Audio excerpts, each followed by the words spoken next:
इंतखाबी नताइज के खिलाफ high court से दरखास्तें मुस्तरद होने पर पाकिस्तान तहरीक इंसाफ वक्ती तौर पर न सिर्फ बंद गली में जाती नजर आती है, बल्कि उम्मीदवारों ने नताइज के खिलाफ इलेक्शन कमीशन के बजाय हाई कोर्ट से रुजू करके अपना और अदालत का वक्त भी जाय किया। आम इंतखाबात के नताइज से मुतासिरा उम्मीदवारों की दाद रसी के लिए इलेक्शन ट्राइब्यूनल्स और उसके बाद अपील के फोरम के लिए हाई कोर्ट्स दस्तयाब होते हैं, मगर इनके फैसले कितनी देर में आ सकते हैं, इस बारे कानूनी माहिरीन के मुताबिक बज़ाहिर 120 रोज में इंतखाबी उज़रदारियों पर फैसले आने का इम्कान है। ताहम जिस तरह PTI की हमायत याफ्ता आजाद अरकान की जानिब से बेबुनियाद इल्जामात और जाली फॉर्म 45 की बुनियाद पर इंतखाबी नताइज चैलेंज किए जा रहे हैं, इन मुकदमात में हारने वाले उम्मीदवारों को किसी किस्म का रिलीफ मिलना नामुमकिन दिखाई देता है। कानूनी माहिरीन इंतखाबी नताइज को बराह रास्त हाई कोर्ट में चैलेंज करने पर हैरानी का इजहार करते हुए कह रहे हैं कि बड़े अच्छे वकला, खासतौर पर सलमान अकरम राजा एडवोकेट जैसे काबिल वकला ने दाद रसी का मुतबादल प्लेटफॉर्म दस्तयाब होने के बावजूद आईनी दायरा इख्तियार में दरखास्त दायर की। ये न सिर्फ गैर कानूनी था बल्कि बदनीयती पर भी मबनी था। ये कोशिश इंतखाबी नताइज को स्कैंडलाइज करने के मुतरादिफ है, जबकि सबको इल्म है कि नताइज को सिर्फ इलेक्शन कमीशन में चैलेंज किया जा सकता है। हारने वाले उम्मीदवारों को चाहिए था कि 3 रोज के अंदर अंदर इलेक्शन कमीशन में दरखास्त दायर करते। अब वो 3 दिन भी गुजर चुके हैं, लिहाजा शिकस्त से 2-4 उम्मीदवारों को 45 रोज के अंदर इलेक्शन ट्रिब्यूनल से रुजू करना होगा। उनके मुताबिक इलेक्शन ट्रिब्यूनल्स में इंतखाबी उज़रदारी दायर करने के बाद मुतासरीन अपने इल्जामात को साबित करेंगे, बिल्कुल उसी तरह जिस तरह किसी दीवानी नोयत के केस में जवाब दाखिल करवाए जाते हैं, फिर अपने इल्जामात को साबित करने के लिए शवाहिद लाए जाते हैं। इलेक्शन कमीशन मुतालिका हाई कोर्ट के चीफ जस्टिस की मशावरत से कौमी असम्बली के हल्का के लिए हाई कोर्ट के जज पर मुश्तमिल इलेक्शन ट्रिब्यूनल और सूबाई असम्बली के हल्के के लिए सेशन जज पर मुश्तमिल इलेक्शन ट्रिब्यूनल तश्कील देगा और इलेक्शन ट्रिब्यूनल्स 120 रोज में इन इंतखाबी उज़रदारियों पर फैसले करने के पाबंद होंगे।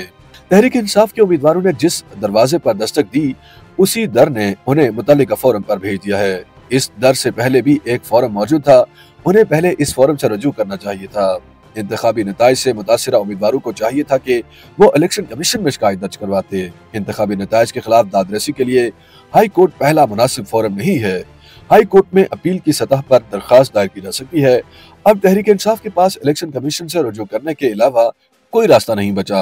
कानूनी माहिरीन के मुताबिक रिटर्निंग ऑफिसर का किरदार अब खत्म हो चुका है। कानून के मुताबिक अब इलेक्शन ट्रिब्यूनल्स बनेंगे और उनके फैसलों के खिलाफ हाई कोर्ट में दरखास्त दायर की जा सकती हैं, चाहे गिनती का मामला हो या फिर धांधली का इल्जाम हो। कानून के मुताबिक इस पर पहला फैसला इलेक्शन ट्रिब्यूनल ही कर सकता है। इलेक्शन ट्रिब्यूनल ये देखेगा कि इंतखाबी नताइज की गिनती में अगर कोई कमी बेशी हुई है तो उसे दुरुस्त करेगा और फिर रिजल्ट के मुताबिक अगर जीते हुए उम्मीदवार को शिकस्त हुई तो फिर इलेक्शन ट्रिब्यूनल के फैसले को फौकियत हासिल होगी। इलेक्शन ट्रिब्यूनल ने यह देखना है कि इंतखाबात के दौरान गैर कानूनी अमल कहां पर हुआ, इसी के मुताबिक फैसला होगा। इलेक्शन ट्रिब्यूनल ये हुक्म नहीं दे सकता कि नए इंतखाबात करवाए जाएं।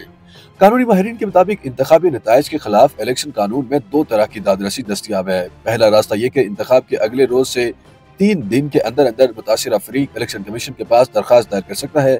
दूसरा ये कि इलेक्शन एक्ट 2017 की दफा 142 के तहत कामयाब उम्मीदवार के गजट नोटिफिकेशन के बाद 45 रोज के अंदर मुतासिरा उम्मीदवार इलेक्शन ट्रिब्यूनल में दरखास्त दायर कर सकता है। ट्रिब्यूनल के फैसले के बाद आला अदलिया में इस फैसले के खिलाफ अपील दायर की जा सकती है। दाद रसी के मुतबादल फोरम मौजूद होने की सूरत में रिट दरखास्त दायर नहीं की जा सकती और न ही ऐसी कोई दरखास्त काबिल इस्मात होती है। इसी वजह से हाई कोर्ट ने PTI के उम्मीदवारों की दरखास्त नाकाबिल इस्मात करार देकर मुस्तरद कर दी है और इलेक्शन कमीशन से रुजू करने का हुक्म दिया है। ताहम इस सारी मश्क में इमरान डूस को किसी किस्म का रिलीफ मिलता नजर नहीं आ रहा।